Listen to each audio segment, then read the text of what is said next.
Thanks to the City of Brimbank across our neighbourhood and the world, Soul Dive with AD, Roshani and Lydia on Brimbank Live on Live FM. Good morning everyone. You're listening to Soul Dive. We are your hosts, Roshani, AD and Lydia, and this is Brimbank Live on Live FM.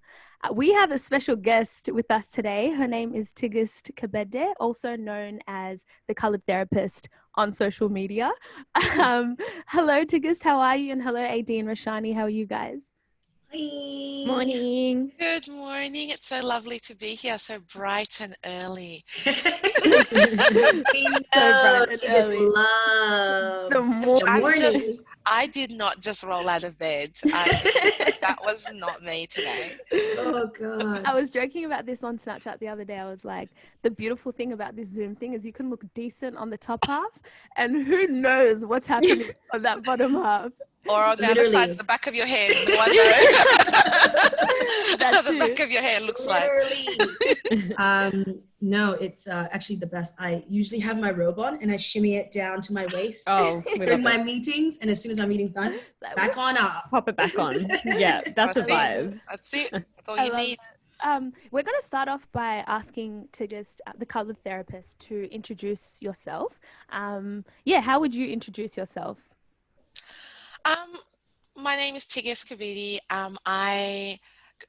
As Lydia's already said. Can I apologize for saying it wrong then? Because I think you full said it like the Ethiopian, like you went to say like the Ethiopian way and then stopped halfway. And I was like, look, I feel it's Kebebe in my language. Okay. I get Kebebe in white spaces. I put myself as not your average therapist because I feel that a lot of the work that I do is deconstructing what we have been told is mental health, what we've been told is looking after your well-being. And the approach that I take isn't new, isn't something that was created by me. It is an approach that has been existing for centuries. It is, understanding that people exist with multiple identities and society views those identities in different ways and power impacts those identities in different ways. So I do take an intersectional framework. A lot of my social media is around advocating for the strength, trauma and healing of Black folk. And just to be really clear, in Black, I mean First Nations, I mean African, I mean all Black identities in the world, really. And I like to start there because I think, when we kind of like deconstruct what it means, it's really understanding that there are really a lot of systemic issues that go on for us. And as, if you look at the power dynamics, we often are sitting at the bottom there.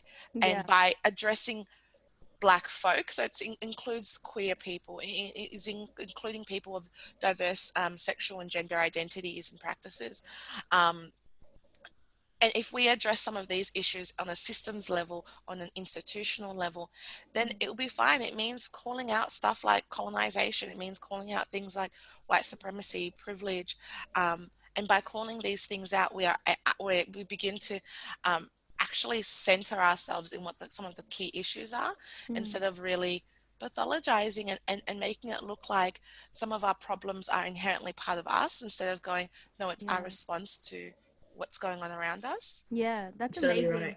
So glad that you actually look at the intersectional framework, because a lot of this conversation is going to touch on the intersections of COVID. And also, just to begin, we thought a good place to begin would be to actually get a general understanding of what mental health is, because we recognize that it's, only recently is it being destigmatized in certain communities and certain households. And whilst it's a term or a concept that a lot understand quite intuitively, we wanted to start by understanding what is mental health. Look, I think mental health means different things for different people. My interpretation of it is it's our emotional, physiological, social well-being. It revolves and centers well-being. It's how we think, how we feel, how we act, how we respond to these things, how we relate to others, how we relate to the systems and how the system relates with us, how we are able to make choices and how choices are taken away from us. And I think when you know, Lydia, when you spoke about the stigmatization, I think it's because mental health is often spoken about and understood in this medical setting and seen as a deficit approach, or seen as something that happens once something is wrong, instead of seeing it as like, no, it's actually just your well-being, and all parts of your well-being impact the way we think and behave. And that conversation has been happening for centuries in different countries, and it's a legacy that we all hold. It's just the word mental health is now a psychological term that's been existing for a few hundred years, and that's what's been stigmatized. I just want to jump in there and say, beautifully said. And within like the African community, I think we need that conversation more than ever, because even just the word mental health, like you said, is stigmatized to mean, you know, that, I don't know, you're crazy pretty much. It's just an extreme thing. Yeah, and it's like something to be ashamed of. So to mention anything to do with mental health, it's like to say that you are just not okay at all to function within society, but that's not the case. Exactly. So it seems like the first step is to actually understand what it really means. And just by Tigist's explanation there, like it's already so much easier to kind of, you know, that's a destigmatization of the word in itself, just understanding what it truly means.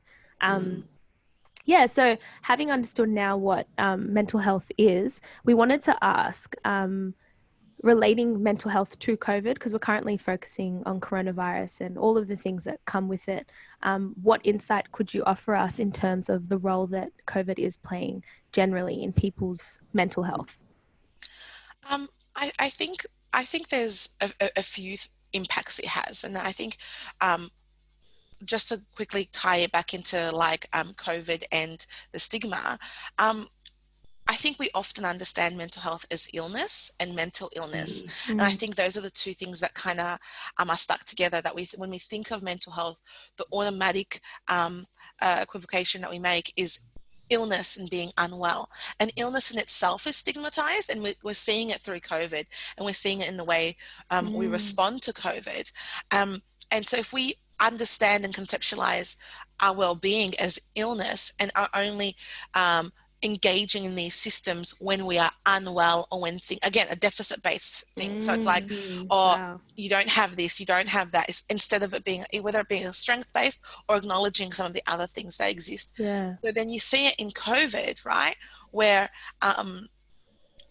COVID is an illness, is something that's occurring in the pandemic. But what we are noticing now is it's amplifying the inequalities that were already existing within the community, and it's amplifying the stigmatization, the marginalization that already existed within the community. And what that looks like, to put it in real terms, is the classism that exists. It's the racism that exists. It is the inequalities, such as, a prime example would be the way we are treating workers and people who we don't have affordable wages and livable wages. So people need to work multiple jobs on multiple sites in multiple places. And this is not being addressed. Instead, what is being addressed is the stigmatization and the profiling of people who are reliant on an occupation. Absolutely. And I think it's seen in the public housing crisis. It's seen in the way we are responding to what happened in the hotels, and so we're seeing it's the way we respond to what happened in the aged care facilities. And all that it's happening is it's like we're taking away people's resources. So things such as going outside, being able to have agency, being able to have choice. And if you look at these things, if you look at not having choice, not being able to move, feeling overwhelmed and being so afraid, these are all things that happen when we are experiencing trauma. And as a result, you could say for a lot of people that COVID is traumatic. And if you have a history of trauma, that this is triggering your trauma, and that this is reenacting your trauma, and it's taking away the resources that you normally would have engaged in. And then on top of that, it's stigmatizing you for going through that. So it's really layered. And I think it's just showing how it's just showing how our well-being isn't centrally tied to one thing. It's not about testing. It's not about entering and being told whatever. It's about all the different layers and all the different aspects of community and, you know, engagement in life. Yeah, thank you for that. You're listening to Soul Dive. This is AD, Roshani and Lydia. We have Tigist here, also known as the Coloured Therapist. Yeah, wow, really insightful, right, guys? I think, incredibly insightful. Yeah, absolutely. And I think that also, Tigist, you touched on that really well in the sense that there are certain, I guess, levels and intersections where this particular pandemic is really impacting people. And I think it's really eye-opening for a lot of those who kind of haven't seen that before. And to them, it's almost a surprise that people are kind of living near the line of poverty or that are kind of experiencing this systemic racism. But unfortunately, it's a lived experience for a lot of people. And I think it's really just a time that is opening people's eyes to what is actually going on in the systems and what the structures allow, and how the structures place particular people. So thank you, I guess, for highlighting that as well. Yeah, definitely. And it's also really important that you're just validating people's feelings. You know, it's so important to just say what you're feeling is legitimate. And that you're allowed to feel this way at this very moment in time. And ultimately, I hope that people are paying attention. Like you said, Roshani, it's highlighting all of those things and allowing us an opportunity to learn from this and, you know, get a deeper insight into the system. But I do hope that people are paying attention. We're actually just going to go to a quick break and then we'll be back. You're listening to Soul Dive. This is AD, Roshani and Lydia on BRIMBANK Live on Live FM. Welcome back, everyone. This is Soul Dive. You're listening to AD, Roshani and Lydia on BRIMBANK Live on Live FM. We're joined by the wonderful Tigist, also known as the Coloured Therapist, and our chats, we don't want them to end. They're not even ending in the breaks, but we're now here to continue them on air. So yeah, thank you. Where were we actually? Because I know we were talking about, AD was mentioning how mental health isn't the equivalent of a mental illness, you know, looking at, we need to encourage people to address their mental health in their good stages sort of thing, in order to not find themselves in a place whereby they're looking left and right saying, how did I get here? Yeah, how am I in this dark hole? Yeah, exactly. And so we were talking about the different ways that it impacts the intersections. Could we go deeper into that now and look at the intersections of COVID? And I think that's a really great place to start. And, you know, when we were speaking about like the intersection, I think when we speak about mental health and just our well-being, you know, I see it almost kind of like waves and how we go through waves and waves of times that we struggle. And sometimes the waves are really big and sometimes those waves are not so big, right? And I think what happens is we have this whole conversation of like collectivism, which is around, oh, we're all in a pandemic, we're all in lockdown, this is what's all happening. And it can be really dismissive because it's true, we are all in a pandemic, but we're actually not all in the same storm and we're all not in the same boat, because what we all have and the certain accesses to resources that we might have, whether it be housing, whether it be a job, whether it be who you're living with, whether it be your history of trauma or whatever, is completely different.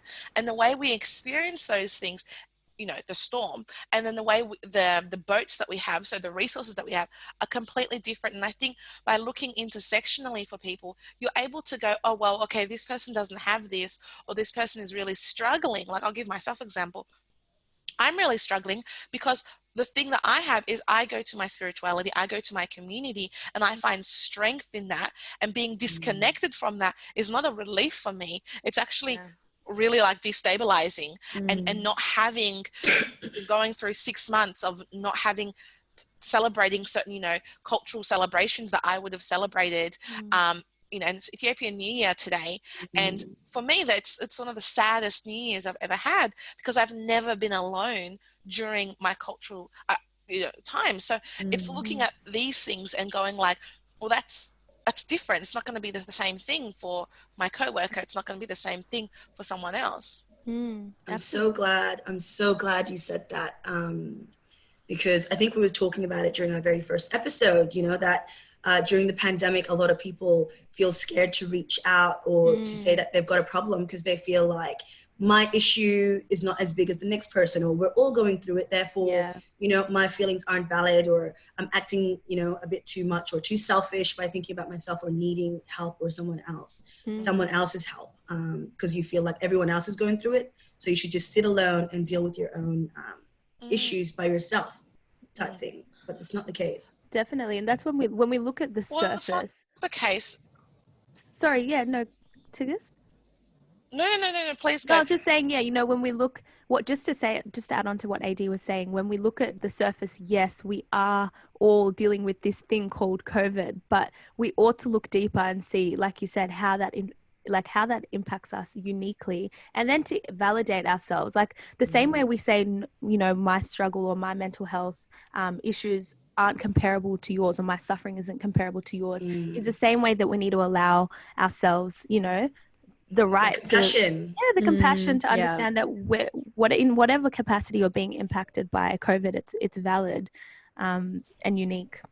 And a lot of the work that I'm doing, in particular in private practice, so shout out, I work with Polar Psychology, and it's a Black-owned firm, and we're 2 Black women who are in that. So Nasa Olivia, shout out to you. But a lot of the work that I've been doing with people is actually like reframing, understanding where they are and where they're at in terms of COVID. So, a very common framework that a lot of people use is something called Maslow's hierarchy of needs. And it's basically a triangle. And in this triangle, it goes, look, at the bottom is your physiological needs. Then it's your safety needs, your needs for then belongingness and love. So intimate relationships and friends. And then the 4th one is getting slowly narrowed towards the top, is your esteem needs, things for prestige, feeling accomplished, all that kind of stuff. And the very top is your self-fulfillment, actualization needs, and feeling fulfilled and creative and being able to do things beyond kind of what you expected. And we as a society are constantly trying to do that, right? But the whole point of this hierarchy is to say that if the bottom one isn't done, it's really hard to do the other things. So you'll notice that, like, if you work in the community sector, it's like, if someone hasn't got housing, or if someone's in a family violence relationship, it's really hard to be like, hey, let's do relational therapy. It's like, I have nowhere to be and nowhere to stay and nowhere to be. I am unsafe. So these basic needs, the 2 foundational ones, it's your physiological needs. I need rest. I need to be able to have shelter. I need to be able to have food and warmth. And the next one is safety needs, right? Security and safety. If we look at COVID puts cracks in these foundations, and it destabilizes us, because our sense of safety, our sense of security is shaken. I'm shooketh by all the stuff that's going on in the community, and that's going on globally, and then that's impacting my capacity to rest. It's impacting where I can rest, how I eat, how I don't eat. So I would love to be able to get to self-actualization. I'd love to be able to have all my friends and socialize and do all these things, but I'm barely able to do the foundational stuff. And it's about like refocusing and going, okay, let's just make sure that you're getting your basic needs met. And once those basic needs are feeling met, once you are safe, once you are secure, once you have a sense of groundedness, which is really hard to do if you're going through systemic inequality. Can I just do this? Just like, we're feeling it. Yes, I'm feeling it. Like putting a name to all of these things is so powerful. Yes, putting a name to it. That's right. And I think all the things you're saying, I just learned a few weeks ago, and I'm like, woohoo! I want to mention it all the time. But it's vicarious trauma. This idea that things around you affect you, whether it's directly or indirectly. You're still absorbing all of these things, whether it's the shooting in America, or people in the news here.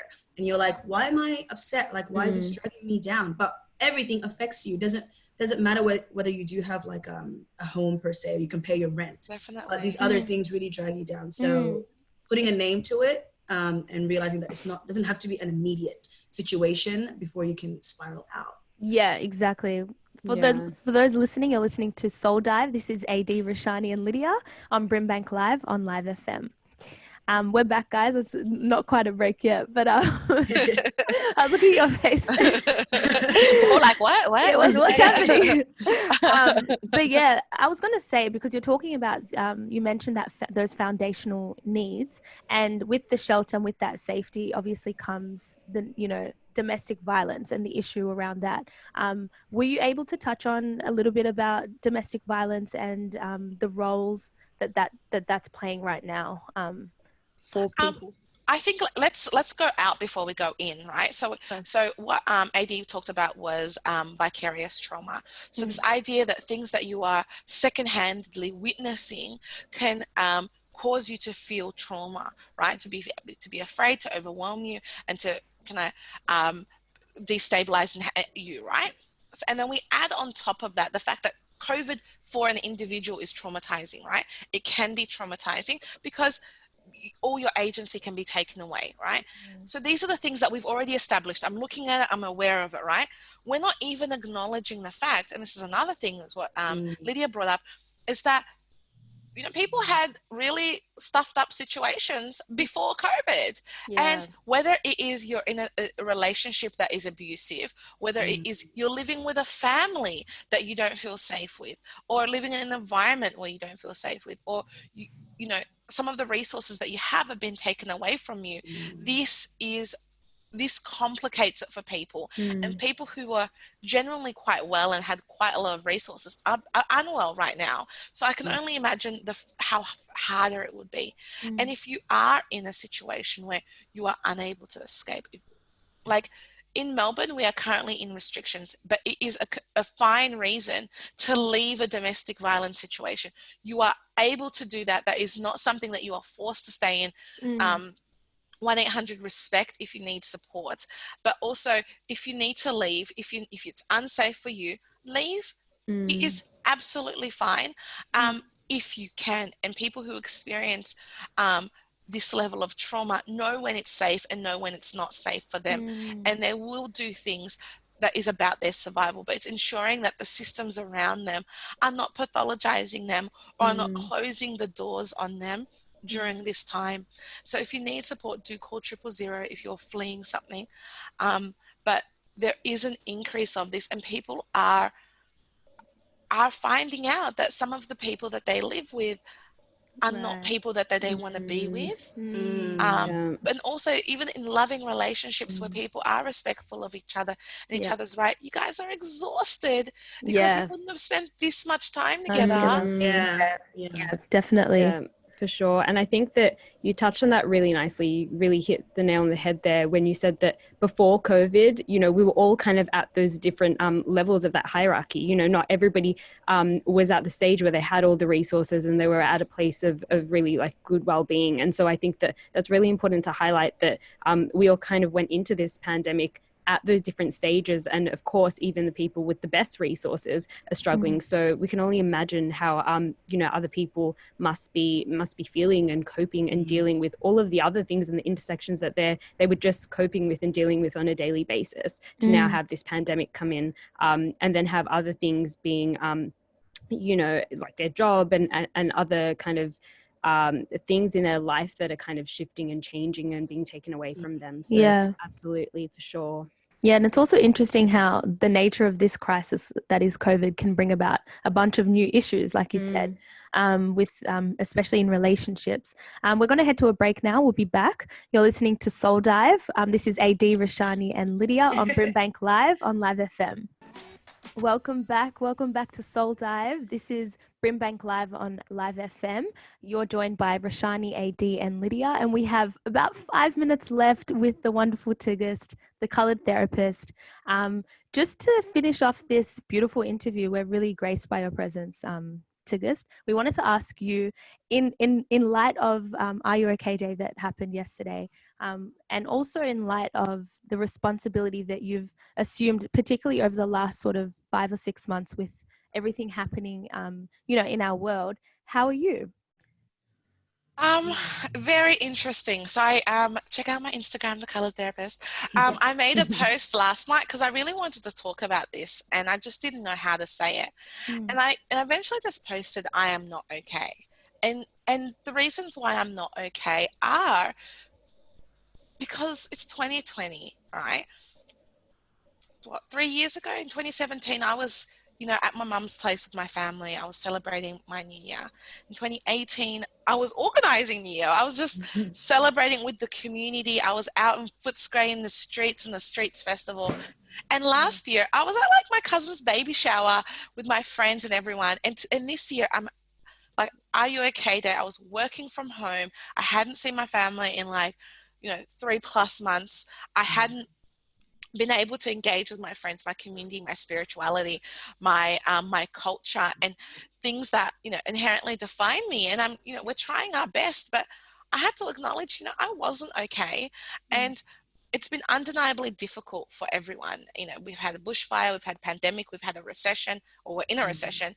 And for us who are in marginalized communities, this is compounded by the systemic issues that are already going on. This is, like, for me, it's compounded by racism, it's compounded by classism, it's compounded by essentially white supremacy, gender, sexuality, and all those things. And for me, it was about going, okay, I'm unable to occupy sacred spaces that would, help with my healing. I'm surviving without the physical connection to family, community, to culture, to land, and all those things. But there is solidarity in these experiences, and there's a connection that does transcend physical boundaries. So yes, it's great to check in with people. I encourage everyone to be having these conversations, to be listening with empathy and gentleness and encouraging action. But Are You Okay is not just about asking, are you okay? Well, I'm not okay. And the reasons for some of the things I'm not okay is because of systemic issues. Things like accessible mental health care, affordable housing, secure employment, anti-racism that we need to be doing. And all these things are part of Are You Okay? And part of the changes that we need to be making. So yes, check in with someone, have a conversation with them, get the supports around that, make sure that they're trying to engage in a service, but then, is that service actually going to be responsive to them? Are they inclusive? Are they sensitive to their needs? And this is part of the bigger picture and the bigger work that needs to be done. And it needs to be occurring concurrently, because we shouldn't be pushing people into things without also on the other side, like top-down, bottom-up approach, making sure that the other service is also something that should be included. So that's how I'm feeling about my okayness. How are you all feeling about your okayness? Yeah, I must say, when I saw that post last night, I just had a sigh of relief, because I get it. It's something that I think a lot of people, especially on this particular day where you're meant to be asking this question, people, aren't as maybe honest with actually how they're going, and they feel like they need to put on this persona and be more of the helper rather than being the person that is being helped. And so I think that you shining a light on all of those things, that is the reality, that is what people are living with. People are living away from their families right now. They're not connected to their culture. They're not connected to their spirituality in the same way that they are with people around them. And I think that it's really important to kind of acknowledge that, and acknowledge that we might not be doing that okay, and that's fine, that's okay. But yeah, I'm definitely kind of in that funk right now, I guess, for me especially. What about you, AD and Lydia? AD. Ooh, for me, I just had a beautiful journey. It was terrible. I would describe it as the caterpillar moving on to the butterfly sitch. So we'll talk about it later, because it happened for months. I went through some crazy phase. And like I told you, I like being my own counselor. It's not that I like it, it's always been the case. Which we don't endorse. But anyway. We don't endorse. No. Pay for your sessions, guys. But I can genuinely say, as of a couple of weeks ago, and I feel like Lydia really noticed the negativity seeping out of my body, and I really just turned that around, and I had to really put in the work, like we said, not just wait till we're in that dark hole, because that's what I do. Put in the work, we negatively self-talk ourselves into that hole. So I had to positively self-talk myself back up. So I feel like, as well, it's really important to understand that if you can't fill your own cup, if you're completely burnt out, then there's no way that you can help others. And for a long time, I've always been the helper, as Roshani was saying. We like to help more than look within. And I just realized that I was completely burnt out because I refused to be compassionate to myself. And it broke me. So I had to just take that time, and now I feel like the butterfly has re-emerged. And my cup is so full, and I am just really ready and passionate to help other people now, to kind of help them out of their funk.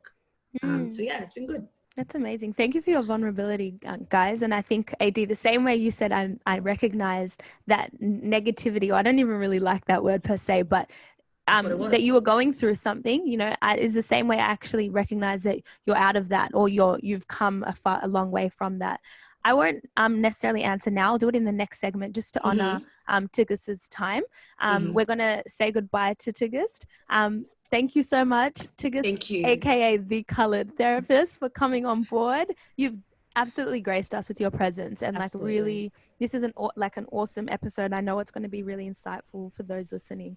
So thank you so much for coming on board. Thank you all for having me. It's just been absolutely lovely to start the morning off this way. So I hope everyone else is having a lovely morning and has a lovely day. And, you know, check me out, Tigist, aka The Coloured Therapist, on Instagram, Therapy by Tigist on Twitter and TikTok, if you want to embark in some joy and escape into some laughter and comedy. And that's what I do. And with my community, we laugh and joke about some of the hardest things in order just to release some of the tension. That's what I'm doing, and I'm trying to balance both some of the heavy things that we go with, and also like find some strength in, you know, easing some of that tension. So, and I think this place is definitely a place where, you know, on the radio, we're easing tension, we're having these conversations, we're laughing through it, and there's definitely solidarity. So thank you all for having me.